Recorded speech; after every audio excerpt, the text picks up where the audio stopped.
मोर husband चाकरी career ये आरंभ तेणु मो माँ पाखक प्राय वर्ष को 2-3 थर आसे। मोर सौभाग्य कि पूजा आरंभ बेलू आसी माँ को मुंडिया मारे मत सुजोग मिलला।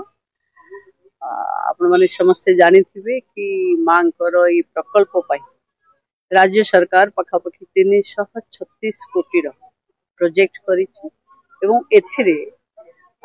नुआ करी आड हबो ब्रेस्ट फीडिंग सेंटर जो छुआ मान को माँ माने साथी आनिक आसुचंती खुशी रे स्तनपान करई पारिबे से फैसिलिटीज आमे पूरी श्री जगन्नाथ मंदिर रे आरंभ करिछु। एबे सीता भोकगान तारिणी रे स्टार्ट देखो माँ समस्त को आशीर्वाद करंतु। माँ घंट घोड़े रखंतु।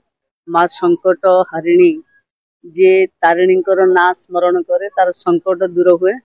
ओडिशार समस्त युवक कृषक समस्त ऊपर माँ सेमती संकट हरण करूँ समस्त को भलरे रखि था। ये आज माँ पाखे मु प्रार्थना कले। Thank you. जदि आपको आम वीडियोटी भल लगा तेब आम चैनल को लाइक शेयर और सब्सक्राइब करने को जमा भी भूलु नहीं।